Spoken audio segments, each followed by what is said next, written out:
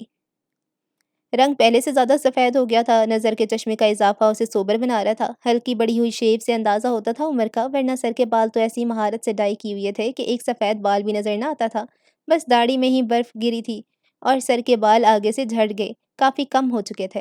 سفر کی تھکن ذرا سی بھی نظر نہیں آ رہی تھی، حشاش وشاش بھینی بھینی مہک سے سجا وہ اپنی عمر سے 7-8 سال کم نظر آ رہا تھا، جبکہ تاؤ جی اپنی اصل عمر سے دگنے لگ رہے تھے۔ اب تو دادا جی کے ساتھ بیٹھتے ہوئے 4-6 سال چھوٹے بھائی لگتے ان کے۔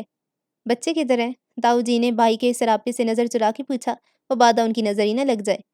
سامان کلیئر کروا رہے ہیں، آپ اکیلے آئے ہیں؟ ہاں، وہ سہیل تو دکان ہی دیر سے بند کرتا ہے، اکمل نے بھی کام پہ جانا تھا، اجمل جماعت کے ساتھ نکلا ہوا ہے۔ ہاں ابا جی آئے ہیں میرے ساتھ۔ کدھر ہیں؟ سرفراز نے بتابی سے ادھر ادھر نظر دوڑائی۔ ہیں؟ تاؤ جی اشرف کا بھی ماتھا ٹھنکا، 15-20 منٹ تو ہو چکے تھے انہیں سرفراز کے ساتھ حال چال پوچھتے، اور اس سے بھی 15-20 منٹ پہلے تک وہ اس کا انتظار کرتے رہے تھے یہاں کھڑے۔ ہاں یار، باتھ روم تک گئے تھے، دیر ہی لگا دی انہوں نے، میں دیکھتا ہوں۔ میں بھی چلتا ہوں ساتھ۔ نہیں نہیں، تو کھلو، بچے باہر نکلیں گے تو پریشان ہوں گے، میں بھی لے کے آیا۔ دینے کو اس نے تسلی دے تو دی تھی، مگر اندر ہی اندر سخت پریشان بھی تھا کہ آدھے پونے گھنٹے سے دادا جی باتھ روم تو نہیں ہوں گے، باہر نکلے ہوں گے، اس طرف آئے بھی ہوں گے، اللہ جانے راستہ بھول کے کسی اور طرف نکل گئے، یا پھر باہر۔ وہ بوکھلاہٹ کے عالم میں ایک ایک واش روم میں جھانک رہے تھے، جو اندر سے لاک تھے، ان کے دروازے بجا بجا کے بآواز بلند دریافت کر رہے تھے، ابا جی تسی ہو؟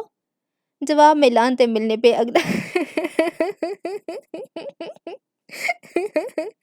جواب میں لانتے ملنے پہ اگلا در کھٹکھٹایا جاتا۔ باتھ روم سے اچھی طرح مایوس ہونے کے بعد ایئرپورٹ کے باقی مقامات کو کھنکارا گیا، اتنے میں کسی انجان نمبر سے مسلسل کال آنے لگی، گھبراہٹ اور پریشانی کے مارے فون سننے کا بھی وقت نہ تھا۔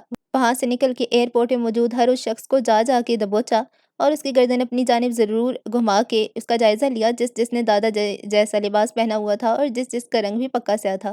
اس چکر میں ایک بے حد مڑیل سے بندے سے تو میں بھی ہو گئی۔ اشرف بھائی، آخر سرفراز نے اسے جا لیا۔ کیا ہوا؟ کہاں ہیں ابا جی؟ اور آپ میرا فون کیوں نہیں اٹھا رہے تھے؟ تیرا فون؟ اچھا، وہ تم فون کر رہے تھے؟ ہاں، پی سی او سے کر رہا تھا، فکر ہو رہی تھی مجھے اور بچوں کو۔ ابا جی گواچ گئے ہیں سرفراز۔ تاؤ جی اشرف نے بکھلا کے اطلاع دیا، سرفراز کو غش سا آ گیا۔ یا اللہ، کتنی دعائیں مانگی تھی کہ اتنے سالوں بعد وطن واپس جا رہا ہوں، بچوں کے سامنے عزت رکھ لینا، کوئی نیا سیاپا جاتے ہی گلے نہ پڑ جائے۔ چلو کچھ دن بعد ہوتا تو اور بات تھی، ابھی تو… اس نے اچھی طرح دیکھا، اس نے مرے مرے لہجے میں پوچھا، او یار ابا جی ہیں، کوئی سوئی نہیں جو چارے کے ڈھیر میں گر جائے۔ لیٹرینوں میں بھی دیکھ آیا ہوں، باہر پارکنگ چھان ماری ہے۔ اناؤنسمنٹ کرائی؟ کی؟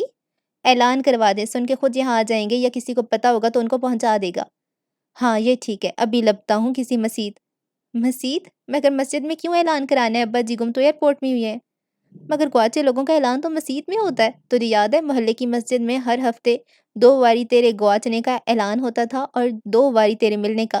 کئی دفعہ تو ملتا نہیں تھا، پھپھی کے پوچھنے پہ اماں بے فکری سے کہہ دیتی تھی کہ ابھی محلے کی مسجد سے اعلان ہوگا تو پتہ چل جائے گا سرفراز کتنے ہے۔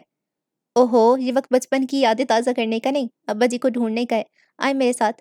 بچے کتنے نے؟ اویس فریش ہو رہا ہے، صبا اور لوبو سنیکس لے رہی ہیں، ان کو چھوڑ آئی میرے ساتھ۔ اب تاؤ جی اشرف کے جانے بلا کہ اویس فریش کیسے ہو رہا ہے اور صبا اور لوبو کیا لے رہی ہیں، ان کے تو سر سے یہ بیان گزر گیا۔ بہرحال سرفراز کے پیچھے پیچھے ایسے ہو لیے جیسے وہ خود اس شہر میں نئے ہوں یا عرصے بعد آئے ہوں اور سرفراز یہاں کے چپے چپے سے واقف ہو۔ اجمل جماعت کے ساتھ تبلیغ کر کے واپس لوٹا۔ اکمل نرگس کی فلم کا شو دیکھ کے لکشمی سے بٹ کڑاہی والوں کی کڑاہی کھا ٹھوس کے آ گیا۔ مسرت اور روبینہ نے اپنے ان بچوں کو فینز گن دے کے سلا دیا جو رات کے 2 بجے تک ناک میں دھواں دیتے تھے۔ دادی ایک طویل اونگ لے کے اٹھ بھی گئیں، نئے سرے سے تازہ دم ہو کے۔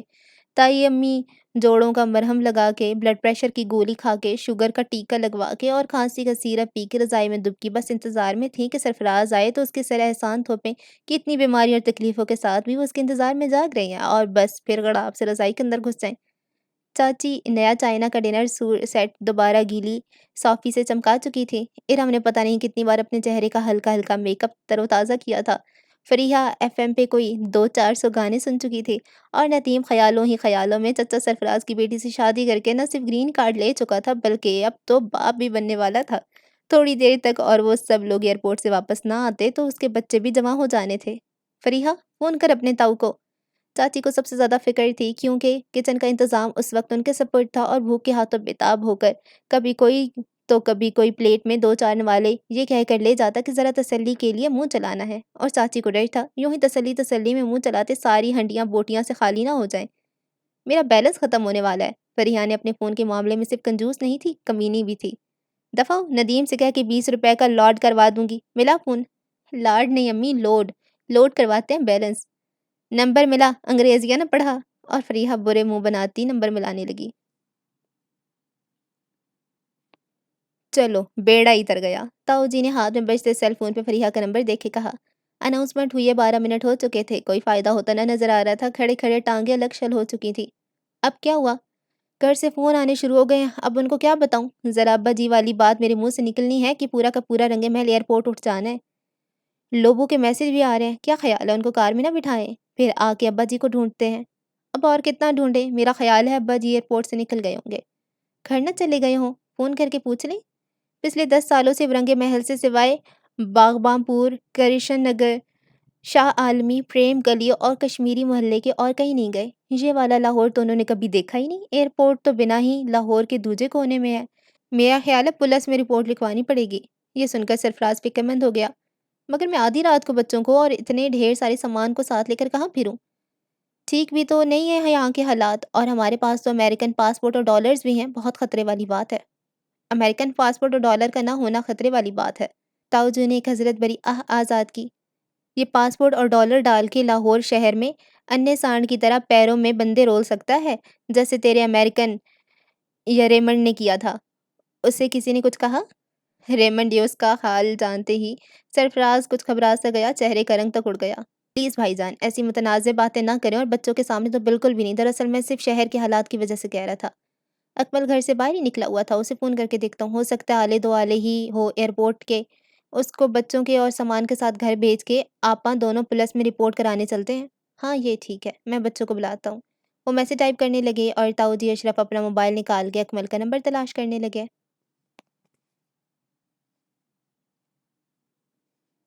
اکمل بستر پہ نیم تراز ماچس کی تیلی سے دانتوں میں خلال کر رہا تھا۔ روبینہ بیٹھی بیٹھی اونگ رہی تھی، اس نے وہی ہوش ربا پرنٹ والا سلک کا سوٹ پہن رکھا تھا جس کی پشت میں ایک نشیلی آنکھ بھی تھی، 2 3 رنگ برنگی تتلیاں، کچھ پھول، کچھ سنگترے، کچھ انگور اور نہ جانے کیا اللہ بلہ بنایا ہوا تھا۔ روبینہ مجھے دودھ پتی بنا کے دے، اس نے دور ہی سے پیر مار کے اسے ٹہوکا دیا۔ مار کیوں اڑے ہو پیر سے؟ منہ سے بات کرو۔ وہ ہرائی۔ جس کی جو اوقات ہوتی ہے اسے اسی طرح پیش آتے ہیں۔ وہ جواباً دھاڑا، آپ پہ جا کے بناؤ دودھ پتیاں، یا بیبے سے کہو جو ڈھیر دوائیوں کا پی کے ٹن بیٹھی ہیں تاکہ کوئی کام نہ کرنا پڑے، یا پھر ایڈم سے کہو جسے نیا نیا شوق چڑھے صنم بلوچ بننے کا۔ ہاں، منہ سعدیہ امام وڑگا، عمر ناہید شبیر جیسی تیچا صنم بلوچ والے۔ اٹھ کے مر، دودھ پتی بنا کے لا، نیشے میں پشاوری چپل اتار لینی ہے۔ وہ جس دن شان کی فلم لے کے آتا تھا اس دن تیور ہی اور ہوتے تھے۔ روبینہ بے خاطر خواہ سر ہوا، ٹس پہ بہاتی اٹھ کھڑی ہوئی۔ ہم عورتوں کی تقدیر میں رونا ہی رونا لکھا ہے۔ ہائے او میرے ربا، مردوں کا ہراج کڑانا تھا تو نے۔ او بس سوئی، اکمل نے گھبرا کے چیخ ماری۔ کتنی بار ساروں نے ٹوکا تو جے کے سادے جملے بولا کر، یا رے اڑے سے بھرے ہوئے جملے بول کے کیوں دوسروں کا صبر آزماتی ہے؟ اور بات سن، دودھ پتی کے ساتھ تھوڑی سی کھیر لیا اور پلاؤ میں بنے 2 کوپٹ کی بوتیاں نکال کھلا دے۔ گھر سے کھا کے گئے، باہر سے بھی کھا کے آ رہے ہو نہ، یہ کیسی ہوک ہے کہ جو مٹتی ہی نہیں؟ تو میرے نوالے نہ گن، اپنے اڑے گن۔ ادھر روبینہ نکلی، ادھر اس نے سگریٹ سلگائی اور ادھر تائی اندر ہوئی۔ اکمل، وہ اپنے پیو کو فون کر۔ آ جائیں گے امی، ایئرپورٹ کوئی نزدیک تو نہیں، 1.5 گھنٹہ آنے کا 1.5 گھنٹہ جانے کا لگتا ہے۔ پر اب تو 6 گھنٹے ہونے والے ہیں، کر فون۔ فریحہ نے کیا، اس کا نمبر اٹھا ہی نہیں رہے۔ میرے پاس فون نہیں ہے۔ ہیں کتنے گیا؟ چوری ہو گیا؟ نہیں نہیں، چوری نہیں ہوا، ایسے ہی میں نے ذرا، مگر تائی امی نے اس کی بات پوری سننے کی زحمت ہی نہ کی۔ اچھا، بیچ آیا بیڑا تریا، فلم دیکھنے کے اور ٹکے کباب کھانے کے لیے فون بیچ دیا؟ کب عقل آئے گی تجھے؟ بیوی بچوں والا ہو گیا مگر کرتوت پورا اپنے چاچے پہ گئے۔ سہیل بھی بڈھے بارے تک ایسی کرتوت گھولتا رہا ہے۔ اوہو، کوئی ٹکے کباب کھانے کے لیے نہیں بیچا فون، وہ تو میں نے آہو روبینہ کے چاہ پورے کرنے کے لیے بیچا ہوگا۔ پرسوں لگا تھا اس کا انارکلی کا پھیرا، اس کی شاپنگوں کو تو گردے بھی بیچ دے۔ موبائل فون چیز کیا ہے؟ اوہ، کوئی میری بھی سنے گا۔ اب ہوا وہ آپس سے باہر اور اب لگی ماں کو چپ۔ بیچا نہیں ہے فون، دیا ہے، بلکہ دیا بھی کیا ہے، دادا جی نے بدو بدی لے لیا ہے۔ ابا جی نے؟ تے ہور کی، میں بھونکتا جا رہا ہوں بھونکتا جا رہا ہوں، سن لو کوئی کتے کی، اپنے ہی اندازے مارے جا رہے ہو۔ دادا جی کو چاؤ چڑھا تھا کہ ایئرپورٹ جا رہا ہوں تو کیمرے والا موبائل ساتھ لے کے جانا ہے، ضد کر کے لے لیا۔ کوئی 5ویں بیل پہ دوسری جانب سے کال ریسیو کی تو تاؤ جی نے رو بھری بے تابی سے پوچھا، اوے کھوتیا، فون جلدی کیوں نہیں چکتا؟ تمیز نال۔ دوسری طرف سے دادا جی نے گھر کا تو تاؤ جی لمحہ بھر کے لیے ٹھٹکے، مگر پھر اور بھی اشتعال کے ساتھ للکارا، بغیرتا، ناما نیما، ابا جی کی آواز نکال کے مجھے جھڑکتا ہے۔ او تو ہے کتھے؟ مجھے نکال، میں پھنس گیا ہوں۔ کھوتے دیکھو، میں تیرا ہی پیو ہوں، میرے پاس ہے اکمل کا فون۔ ہے ابا جی؟ تاؤ جی کے دیدے پھٹ گئے، سرفرازی متوجہ ہو گیا۔ کیا ہوا؟ پتہ چلا ابا جی کا؟ کہاں ہے؟ کیا لیٹرین میں؟ دوسری جانب سے کچھ سن کے تاؤ جی نے بڑے چھمبے سے پوچھا، مگر واش رومز تو آپ نے چیک کیے تھے؟ سرفراز نے اس سوال کو تاؤ جی کے نے ہو بہو پنجابی میں دہرا دیا۔ دوسری جانب سے جو جواب ملا اسے سنتے ہی ان کے دیدے سے پھٹ نہیں رہے تھے بلکہ باہر کوبل بھی رہے تھے۔ مرے مرے انداز میں فون جیب میں ڈالتے ہوئے اس سے بھی مرے مرے لہجے میں کہنے لگے، چل پھر لیٹرین میں بند ہے وہ، مگر آپ تو چیک کر کے آئے تھے۔ میں نے مردوں والے چیک کیے تھے زنانیوں والے نہیں کیے تھے۔ زنانیوں والے مطلب وہ لیڈیز واش روم میں ہے؟ آہو، وہاں جانے کے بعد باہر سے عورتوں کی آوازیں آنا شروع ہوئیں تو ڈر کے مارے باہر ہی نہ نکلے کہ زنانیوں سے لتر نہ پڑ جائیں۔ اب بھی ڈر کے مارے اندر ہی چھپے ہوئے ہیں کہ کسی نے یہاں سے نکلتے دیکھ لیا تو پولیس کے حوالے نہ کر دے۔ حد ہو گئی۔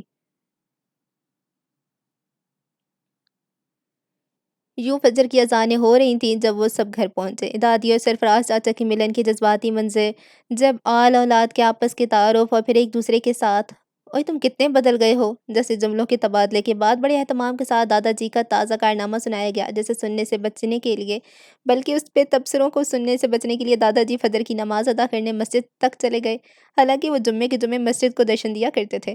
خوب مزے لے لے کے اس قصے سے لطف اندوز ہوتے ہوئے چائے باکر خانی کا ہلکا پھلکا ناشتہ کرنے کے بعد اپنے بستروں کی راہ لی۔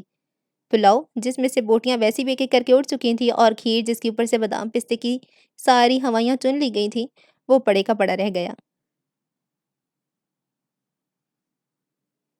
ندیم کبھی ایک طرف کروٹ بدل رہا تھا کبھی دوسری طرف۔ سرفراز چچا کی بیٹی تو اس کے اندازوں سے بڑھ کے حسین تھی، بلکہ دونوں ہی، صبا بھی اور لوبو بھی، بس لوبو کچھ عجیب سی تھی۔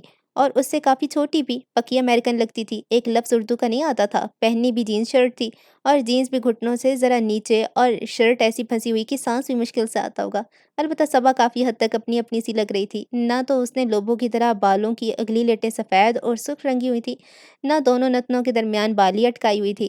شانوں سے نیچے آتے گہرے بھورے بال، جو بے شک زیادہ گھنے نہیں تھے مگر سیدھے اور ریشمی ضرور تھے، صاف گندمی رنگت، ناک سرفراز چچا کی طرح موٹی، اور ہونٹ بھی ان کی طرح قدرے باہر کو لٹکے ہوئے، مگر ہنستے بھی اچھی لگتی تھی۔ آنکھیں بالکل چنی منی ہو جاتی تھیں ہنستے سمے، اور گال گول مول سے بالکل چینی گڑیا لگتی تھی۔ اچھی خاصی اردو بھی بول لیتی تھی، اور انگلش لب و لہجے میں اردو بولتی کتنی میم میم سی لگتی تھی۔ خاصی گھریلو بھی تھی، سب کے ساتھ مل کے چائے کے برتن بھی اٹھائے، اپنا بستر بھی کسی کو نہ بچھانے دیا، خود بڑھ بڑھ کے کام کرتی رہی۔ چلو یہ قصہ تو ہوا ختم۔ جیسے ارم کی مسرت بھابی اور ربینہ بھابی سے کام کے معاملے میں چخ چخ ہوتی رہتی ہے، ویسی فریحہ کی میری صبا سے نہیں ہوگی۔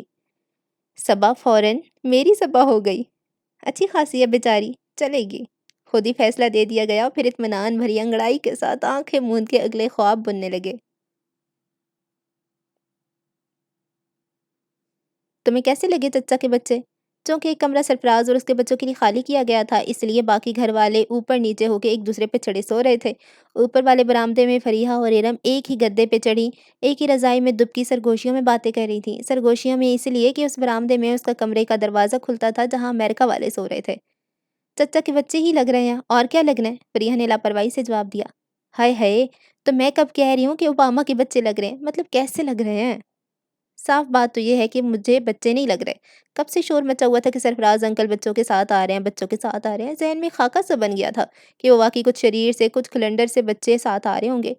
یہ تو اچھی خاصی عمروں کے ہیں، بیٹا پورا پائی لگ رہا ہے، سنا ہے ندیم بھائی سے بھی چھوٹا ہے، دیکھنے میں تو اتنا بڑا لگتا ہے، اور صبا کہنے کو میری ہم عمر ہے، مگر آپا لگ رہی ہے۔ موٹی بھی اتنی ہے، فٹنگ والی قمیض میں تین تین پیٹ بنے ہوئے ہیں اس کے، اور وہ بولو بولو نہیں لوبو، ارم نے تصحیح کی۔ اوہو وہی، ایک نکتہ ہی ہے نا، چاہے پہلے لگا دو چاہے بعد میں۔ وہ کہاں سے 14 سال کی لگتی ہے، اتنی لمبی چوڑی تگڑی؟ باہر کی خوراکیں سنیں اچھی ہوتی ہیں، جلدی بچے بڑے ہو جاتے ہیں، پھولتے پھلتے ہیں۔ یہ کہتی ارم تصور میں چلی گئی اپنے گل تھوتنے موٹے تازے انگریز نظر آتے بچوں کے ساتھ۔ یا اللہ، سرفراز چچا کے بچوں سے تو کوئی میم ماں پہ نہیں گیا، اب پوتے پوتیاں ضرور دادی پہ چلے جائیں، چٹے دودھ رنگ، سنہری بال اور نیلی آنکھوں والے۔ اس نے چپکے سے دعا کی۔ ویسے مجھے ان سے مل کر ذرا مزہ نہیں آیا، فریحہ نے سر کھجاتی ہوئی دل کی بات کی۔ لے مجھے تو اتنا آیا۔ ارم نے آنکھیں میچ کے اس سین کا مزہ لیا جب اس نے جھجکتے شرماتے اویس کو سلام کیا، اور اویس نے جھٹ ہاتھ آگے کر دیا ملانے کے لیے۔ تب ارم نے بھی ساری شرم جھجک بلائے طاق رکھتی فٹافٹ ہاتھ ملا لیا کہ پتہ نہیں یہ موقع دوبارہ ملے نہ ملے۔ خاک مزہ آیا، بالکل عام سے تو ہیں تینوں کے تینوں، کوئی باہر سے آنے والوں جیسی بات ہی نہیں۔ مثلاً کون سی بات؟ دیکھو نا، باہر سے دو طرح کے لوگ آتے ہیں، ایک تو بالکل ماڈرن پکے امریکی، لڑکیوں نے آدھے کپڑے پہنے ہوں، لڑکوں نے بال لمبے لمبے رکھے ہوں، نکرے پہنی ہوں، منہ ٹیڑھا کر کے بولتے ہوں، سگریٹیں اور شراب پیتے ہوں۔ توبہ توبہ استغفار، ایرم نے جھرجھری لی۔ یا پھر دوسری طرح کے، ان کا بھی آج کل بڑا فیشن ہے، آتے امریکہ لندن یا فرانس سے ہیں، دیکھ کے لگتا ہے سیدھے رائیون سے آ رہے ہیں، عورتیں نقاب حجاب و برقعے میں، مرد داڑھی کے ساتھ اونچی شلواروں میں۔ مجھے بھی لگ رہا تھا کہ اگر تو جوڑیاں آنٹی کا رنگ چڑھا ہوا ہو تو پہلے والی بات صحیح ہوگی، اور اگر انکل نے بازی ماری ہوئی تو بڑے اسلامی سواری اترے گی، مگر یہ تو بالکل پھیکے ہیں، نارمل سے، عام سے، جیسے باقی سارے لوگ ہیں۔ کوئی تو نئی سب سے الگ بات ہوتی۔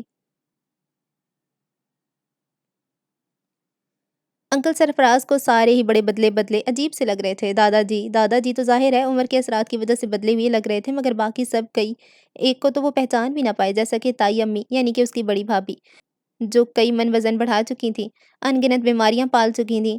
بلا مبالغہ وہ اشرف تاؤ جی سے کوئی 10-15 سال بڑی لگتی تھی، اور سہیل چاچا جی، جن کے مزاج انکل صاحب کو خاصے سدھرے ہوئے لگے، اور یہ واحد مثبت تبدیلی تھی جو انہوں نے نوٹ کی، ورنہ آوے کا آوا ہی وہی تھا۔ اکمل سے مل کر لگا سہیل کی جوانی سامنے آ گئی ہو، وہی اکھڑ لہجہ، وہی بے دید بے مروت اتوار، وہی جنگلی پن، وہی سستی، وہی کاہلی، اور وہی ہر کسی سے ہر وقت کی منہ ماری۔ اکمل کی بالکل ہی لٹیا ڈوبی ہو چکی تھی، جیسے نیم حکیم خطرہ جان ہوا کرتا ہے، ایسے ہی مذہب کا آدھا علم بندے کو درندہ بنا دیتا ہے۔ رٹو طوطے کی طرح اس نے نیم خواندہ مولاؤں سے کچھ سبق رٹ تو لیے تھے، مگر دین کی روح میں اترنا تو دور کی بات ہے، اس نے سطح تک کو نہ چھیڑا تھا، اسی لیے انتہائی تکلیف دہ شخصیت بن کے سامنے آیا تھا۔ اشرف تاؤ جی اتنے ہی کنجوس، چھوٹی بھاوج یعنی چاچی جی اتنی ہی خطرناک حد تک سگڑ اور چپ چاپ، ندیم گود میں تھا جب وہ پاکستان سے گئے تھے، اور اب بھی ایسے ہی لگ رہا تھا کہ وہ خود ماں کی گود سے اترنے کو تیار تھا، نہ ہی ماں کا موڈ تھا اسے اپنے پیروں پہ کھڑا ہونے کا موقع دینے کا۔ کمرہ بھی اتفاق سے اسے وہی ملا تھا جو عرصہ پہلے جوڑی کے ساتھ آنے پہ ملا، اور غالباً تب کے بعد اسے اب کلئی نصیب ہوئی تھی، مگر کلئی ہونے کے باوجود وہ اپنی خستہ حالی کی گواہی دے رہا تھا۔ چیں چیں پاں پاں کرتے دروازے، وہی چھلانگ مار کے واش روم میں جانے کا راستہ، وہی نیلا واش بیسن جس کے سب نل اب ٹپک رہے تھے۔ یا اللہ، کوئی اتنا مستقل مزاج کیسے ہو سکتا ہے؟ اتنے سالوں میں یہ لوگ گھر میں ایک نئی کرسی تک کا اضافہ نہیں کر سکے، پردے تک نہیں بدل سکے، جہاں جہاں سے فرش اکھڑا تھا اسے بھرا تک نہیں، حتیٰ کہ جن پیالیوں میں چائے دی گئی وہ وہی بڑی بھابھی کے جہیز کا مشہور و معروف سیٹ ہے جو خاص مہمانوں کی آمد پہ جھاڑ پونچھ کے نکالا جاتا ہے۔ اف۔ صبح کا آغاز ویسا ہی ہوا جیسا کہ پچھلے 4 اشروں سے اس گھر میں ہوتا آ رہا ہے، معمولی تبدیلیوں کے ساتھ۔ کبھی ریڈیو پہ مالا بیگم اور احمد رشدی کے گانوں کے ساتھ ہوتا تھا، کبھی پی ٹی وی پہ چاچا جی تارڑ صاحب کی گپ شپ کے ساتھ، اور اب شائستہ واحدی کی بک بک کے ساتھ۔ یہ لیڈی اتنی انکمفرٹیبل کیوں ہے؟ لوگوں نے شائستہ واحدی کو غور سے دیکھتے ہوئے دریافت کیا جو اپنی جگہ پر بیٹھے بیٹھے بار بار اچھل رہی تھی اور ہتھیلیاں مسل رہی تھی، بغلیں بجا رہی تھی۔ اوہ آئی سی، ان کو سردی لگ رہی ہے، وہ اپنے طور پہ اندازے لگاتی جا رہی تھی، اور فریحہ بار بار جواب دینے کے لیے منہ کھولتی مگر اس کے دوبارہ بولنے پہ بے بسی سے بند کر لیتی۔ صدقے جاواں، سویرے سویرے جاگ گئی میری پوتری، نی فریحہ شرم کر۔ دادی نے لوبو کو صبح کے 9:30 بجے ہی ٹی وی کے آگے ڈٹا دیکھا تو نثار ہو گئیں اور لگیں فریحہ کو سنانے جو ساتھ بیٹھی جمائیوں پہ جمائیاں لے رہی تھی۔ تجھے تو چھٹی والے دن سونے کے علاوہ کوئی کام ہی نہیں ہوتا، اس سے دیکھ اتنا لمبا سفر کر کے آئی ہے مگر جاگ اٹھی، کتنی دیر سے اس کی آواز سن رہی تھی میں۔ اوکے گرینڈ مام، اوکے ایلڈر سسٹر۔ اس نے باری باری فریحہ اور دادی کی گالوں پر اپنے پھولے ہوئے گال مس کیے۔ I am going to sleep now. ہاں ہاں، پرونٹھے پکا رہی ہوں۔ دادی نے شاید سمجھا وہ ناشتے کی ڈیمانڈ کر رہی ہے۔ Have a nice day grand ماں۔ وہ ہاتھ ہلاتی اوپر کی جانب جانے لگی تو دادی نے گھبرا کے فریحہ کے کاندھے کا جوڑ ہی ہلا دیا۔ نہیں روک اسے، ناراض ہو گئی ہے، اور پرونٹھے نہ کھانا ہو اس نے اسے انگریزی میں روک، بتا ڈبہ روٹی اور انڈے بھی منگائے ہیں۔ جانے دے اسے دادی، اسے نہ پراٹھے کھانے ہیں نہ انڈا بریڈ، رات بھر کی جاگی ہے اب سونے جا رہی ہے۔ فریحہ نے بیزاری سے کہا تو دادی کا پوپلا ہوتا منہ کھلے کا کھلا رہ گیا۔ ہیں سونے جا رہی ہے؟ تو ساری رات کیا کرتی رہی ہے؟ اس سے پوچھیں جا کے، میرا کاندھا ہلا کے رکھ دیا۔ وہ شانہ سہلاتے ہوئے بدمزاجی سے بولی۔ جھارے پہلوان جیسے مونڈے ہیں تیرے، مجھ بڈھے کے ہاتھ لگانے سے ہلتے، بکواس کرتی ہے۔ دادی نے پہلے اسے کہا، اس کے بعد دوبارہ اپنی تشویش کا اظہار کیا۔ پہلے سوئی کیوں نہیں راتی؟ اف، فریحہ اٹھ کے ہی چلی گئی۔ اس کے بعد اس تشویش کا اظہار فردن فردن سب نے ہی کیا، کیونکہ صرف لوبو ہی نہیں بلکہ صبا اور اویس بھی دن چڑھے ہی سوئے، اور ظاہر ہے ان کی رات بھر جاگنے کی گواہی بھی کئی نے ایک نے دی۔ سرفراز چاچو نے اولاد کی تربیت ٹھیک نہیں کی، ان کے طریقے شریفوں والے نہیں ہیں، رات کو جاگنا، سویرے سونا۔ روبینہ کے خیال کی تائید مسرت نے زور و شور سے کی۔ آہو باہر سے جو آئے ہیں، چلو اچھا ہے، ہمیں سارا وقت آنے دینے والوں کی منہ تو بند ہوں۔ نہ جی، منہ کے تو بند ہونے، اپنے سگوں کے عیب کوئی نہیں رکھتا۔ ادھر روبینہ نے بڑے سیانے پنے کے ساتھ یہ بات کی، ادھر مسرت نے اپنے بڑے پن کے ساتھ اس کی بلائیں لینا شروع کی۔ صدقے میں قربان، میں واری ہیں کی ہویا؟ وہ اچانک اس عقیدت کے اظہار پہ ہکا بکا رہ گئی۔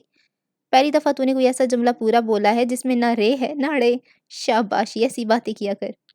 اوہو، آپ لوگوں کا اتنا بھی نہیں پتا، وہاں سے آنے والوں کی نیندیں ایسے کتنے کتنے دن خراب رہتی ہیں بھئی، وہاں اس وقت رات ہوتی ہے اور جب ہماری رات ہوتی ہے ان کا دن چڑھا ہوتا ہے۔ پٹھی مت ہے ان لوگوں کی۔ مسرت کو ارم کی وضاحت ذرا پسند آئی، بالکل ایسے ہی جیسے ارم کو اپنے متوقع سسرال والوں کے بارے میں ان کی ہرزہ سرائی قطن پسند نہ آ رہی تھی۔ اس کا تو بس نہ چل رہا تھا کہ سرفراز انکل کے پورے کنبے کے ساتھ بچ بچ جائے۔ یہی حال ندیم کا تھا جب چاچی جی نے بس یوں ہی ذرا سی تنقید سبق کے بھڑنگے پن سے ہنسنے پر کر ڈالی۔ توبہ، کیا بھکیاڑ جتنا منہ کھول کے ہنستی ہے، بھلا لڑکی ذات بھی ایسے کہہ کے لگاتی ہے۔ تو وہ تڑپ تڑپ گیا۔ کیا ہو گیا امی، مہمانوں کو تو بخش دو، اور مجھے پورے لاہور میں ایسی کوئی لڑکی دکھا دو جو منہ پھاڑ کے نہ ہنستی ہو۔ کئی ایک کے تو آخری داڑھ تک بلکہ کوا تک نظر آ جاتا ہے۔ تو بڑے غور سے کڑیوں کو دیکھتا ہے۔ چاچی جی کو الگ صدمہ لاحق ہو گیا۔ ویسے بھی ملنے جلنے والیاں ان کو اکثر یہ دھڑکے لگائے رکھتی ہیں کہ جوان بیٹے کو کسی کھونٹے سے نہ باندھا تو وہ ادھر ادھر منہ ماری کرنے لگے گا۔ انسان ہو، کولہوں کا بیل نہیں ہو جس کی آنکھوں پہ کھوپے چڑھا کے چھوڑا ہو کہ بس چکر لگائی جاؤ، نظر کچھ نہیں آتا۔ پر مجھے بڑا کچھ نظر آ رہا ہے۔ چاچی نے شک بھری نظروں سے اسے گھورا۔ آج کل تیار بھی بڑا رہنے لگا ہے۔ ٹانگوں سے چمٹی پتلونیں، آتے بازوں والی شرٹیں، خوشبو والی کریمیں، اوپر سے کھرچ کھرچ کے شیو بناتا۔ تیرے رنگ ڈھنگ مجھے کچھ ٹھیک نہیں لگتے ندیم۔ اس کے اوپر جاتے دیکھ کے وہ تشویش سے بڑبڑائیں۔ اور سنا پتر، کیسے دن گزرے پردیس؟ دادا جی کی ایئرپورٹ والی شرمندگی ذرا کم ہوئی تو رات کو سارے گھر والوں کے جھمگھٹے میں اس سے پوچھا۔ دن تو سرفراز کی فیملی کا سوتے گزرا تھا، ان کے جاگنے کے انتظار میں باقی سب بھی اونگتے ہی رہے۔ کسی کو سوٹ کیس کے کھلنے کا انتظار تھا، کسی کو سرفراز انکل کے خود کھلنے کا انتظار تھا، اور ارم اور ندیم کو اپنی اپنی قسمت کے کھلنے کا انتظار تھا۔ بس ابا جی، شکر ہے اللہ کا، بڑی عزت دی ہے اس کی ذات نے۔ تاؤ جی اشرف اور چاچا جی سہیل کے منہ ذرا سے لٹ گئے، انہیں تو کچھ اور سننے کی چاہت تھی، مثلاً بس جی، پردیس کی زندگی بھی کوئی زندگی ہوتی ہے، کچھ نہ پوچھو، بڑے کتے والی ہوئی ہے میرے ساتھ، وغیرہ وغیرہ۔ اور تب وہ جواب میں اس کے بلائے جانے کے نقصانات اور مضمرات پہ روشنی ڈالتے، بلکہ کچرے کا ڈھیر ڈالتے اور اپنے ہوشمندانہ فیصلے کی داد اسے زبردستی وصولتے کہ انہوں نے نامساعد حالات کے باوجود ملک کی مٹی نہ چھوڑی، یہیں رہ کے بم دھماکوں، مہنگائی، ڈینگی، برڈ فلو، سیلاب اور کالے چوروں سے بڑھ کر حکمرانوں کی یکے بعد دیگرے سامنا کیا۔ اتنی اچھی گزری ہوتی تو پھر وطن واپس کیوں آتا؟ دادا جی نے بیٹوں کے دل کی بات کی، وہ دونوں کھیل اٹھے۔ ابا جی، بری گزری ہوتی تو اتنے سال پہلے ہی واپس آ گیا ہوتا۔ دراصل میں نے بتایا تو تھا کہ بچوں کی شادی اور ان کے رشتے کے سلسلے میں واپس آنا ہوا۔ بچوں کے؟ دادی چونکی۔ پہلے تو تم نے صبا کے رشتے کی بات کی تھی۔ ہاں، مگر پھر سوچا تو یہی فیصلہ کیا کہ بہو بھی یہاں سے ہی لے جاؤں، روز روز کہاں پاکستان آنا ہوتا ہے۔ ایرم تو شرما کے بہانے دوپٹے دانتوں میں دبائے وہاں سے اٹھ کے چلی گئی، مگر فریحہ باوجود چاچو کے ٹہوکوں کے ٹس سے مس نہ ہوئی۔ وہ ان خیالات کی تہہ تو کیا، سطح تک بھی پہنچنے کی اہلیت نہیں رکھتی تھی جو چاچی کے دل میں پیدا ہو رہے تھے۔ اس کی ساری دلچسپی تو بند سوٹ کیس تک محدود تھی جو کھلنے کا نام ہی نہیں لے رہا تھا۔ سرفراز انکل البتہ تھوڑا سا اور کھلے، حالانکہ جوڑی ذرا ہچکچا رہی تھی۔ اصل میں اس نے اپنی کچھ انڈین اور پاکستانی فیملی سے وٹے سٹے کی شادیوں کے بارے میں بہت کچھ غلط سن رکھا تھا۔ اسے ڈر تھا اس شادی میں، بلکہ شادیوں کا نتیجہ بھی یہی کچھ نہ ہو، مگر میں نے اسے تسلی دی کہ اب وہ دور نہیں رہا، اب کہاں یہ سب ہوتا ہے، اور پھر نئی نسل تو بہت سمجھدار اور باشعور ہے، وہ ان باتوں کی اہمیت نہیں دے گی۔ کیوں سہیل، میں ٹھیک کہہ رہا ہوں نا؟ ہے نا اشرف بھائی جان؟ ہاں ہاں بالکل، اور کی آج کل ان باتوں کو کون پوچھتا ہے؟ دونوں زور و شور سے سر ہلا ہلا کے تائید کر رہے تھے۔ چاچی سے اگرچہ کسی نے دریافت نہیں کیا تھا، مگر ان کا بھی مٹکے جیسا سر ایک ردم سے ہل رہا تھا، ہونٹوں پر بڑی میدان مار لینے والی مسکراہٹ تھی۔ لفظ وٹے سٹے نے ان کے اندر پھول ہی پھول کھلا ڈالے تھے۔ ظاہر ہے ان کا ندیم اور انہی کی فریحہ، ندیم کی بھی باتیں کھل اٹھیں، البتہ فریحہ ابھی تک حریصانہ نظریں سوٹ کیس پر گاڑے بیٹھی تھی۔ اس بار چاچی نے صرف ٹہوکنے پہ بس نہیں کیا، پورے کا پورا ہی ہلا ڈالا بیچاری کو، اور دبی آواز میں کھرکا بھی، جا دفع بھی ہو اندر، تیرے سامنے وہ کھل کے بات کیسے کرے گا، اندر مر۔ وہ برے برے منہ بناتی اٹھ گئی۔ ندیم اگر خود اور بھی پھیل کے بیٹھ گیا، ان کی امیدیں جو بھر آنے والی تھی، مگر سرفراز وٹا سٹا پھر وٹا سٹا ہوتا ہے، اونچ نیچ تو ہو ہی جاتی ہے۔ دادا جی کے بلا وجہ نکتہ اٹھانے پر چاچی جی اور ندیم دونوں نے ہی انہیں سخت نظروں سے گورا۔ نہیں ابا جی، جب ہم کسی کی بیٹی کو اپنی بیٹی سمجھیں گے تو وہ بھی ہماری بیٹی کو اپنی بیٹی سمجھے گا، بس انسان کو خود ٹھیک ہونا چاہیے، ہے نا بھابھی؟ اس بار چاچی کو عزت بخشی گئی۔ ہاں ہاں، بیاہ کے آنے والی بھی بیٹی، رخصت ہو کے جانے والی بھی بیٹی، بلکہ دوہرے رشتے سے تو اور بھی تعلق مضبوط ہوتا ہے۔ بڑھ چڑھ کے حمایت انہوں نے نہیں کرنی تھی تو کس نے کرنی تھی؟ اور ویسے بھی ابھی میں نے کون سا طے کیا ہے کہ میں وٹا سٹا پراپر کروں گا یا پراپر؟ وہ کیا ہوتا ہے انکل جی؟ روبینہ نے ریک اور رگیت کے ہی منہ کھولنا تھا۔ میرا مطلب ہے ایک وٹا سٹا تو وہ ہوتا ہے جو دو سگے بہن بھائیوں کی دوسری سگے بہن بھائیوں سے شادی کو کہتے ہیں، لیکن اگر دو سگے بہن بھائی کی شادی دو کزنز کے ساتھ ہو تو اسے وٹا سٹا نہیں کہیں گے نا۔ اس پہ جہاں تائی امی کا مرجھایا ہوا چہرہ پھر سے اصل تابو میں آ گیا تھا، وہیں چاچی ذرا سی بجھ گئیں۔ البتہ ندیم پر امید تھا، بلکہ پر یقین تھا، کیونکہ صبا کے لیے تو وہ پورے گھر میں اکلوتا امیدوار تھا۔ وہ مسلسل مسکرائے گیا۔ بھلا کیا تھا جو سرفراز میری فریحہ کو پسند کر لیتا؟ اسے بھی اپنے اچھے بھلے لڑکے کے لیے وہ ارم ہی نظر آئی تھی، لچھو باندری۔ چاچی جی کا پارا ہی تھا، چلو فریحہ نہ صحیح، ارم صحیح، وہ بھی اپنی بچی ہے۔ مگر سہیل چاچا جی کا یہ اعلیٰ ظرفی کا مظاہرہ ان کی بیگم کو ذرا نہ پسند آیا۔ میں اپنی ہے، اپنی اپنی ہوتی ہے، میں تو کہتی ہوں چاہے وہ ندیم کو جوائی بنانے کا فیصلہ نہ کرتے، فریحہ کو بہو ضرور بنا لیتے۔ اگر ہمارے دونوں بچوں سے رشتہ کرتے ہوئے انہیں وٹے سٹے کا وہم تھا تو پاگل ہوئی ہے، نہ شکری نہ کر، ندیم کے دن پھر گئے ہیں، زندگی بن جائے گی اس کی سرفراز کا جوائی بن کے۔ اس نے تو کسی نہ کسی کا جوائی آسانی سے بن ہی جانا تھا، لڑکوں کا کیا ہے، مگر بیٹی ٹھکانے لگانا بڑا مشکل ہے آج کے زمانے میں۔ اب وہ وقت نہیں رہا، مردوں کو بھی قدم جمانے کے لیے اتنے ہی ہاتھ پیر مارنے پڑتے ہیں جتنے بیٹی کے لیے رشتہ تلاش کرنے میں۔ ادھر اس نے کیا کرنا تھا، چائنا کے آئے پوتڑے ہی تھڑے پہ بیٹھ کے بیچنا تھا۔ ولایا جائے گا تو سرفراز کی طرح بہو بنے گا، پیسے کمائے گا، اس کے بچے فر انگریزی بولیں گے۔ ہاں مگر فریحہ، ان کی سوئی ابھی تک اسی پہاڑ تلے دبی تھی۔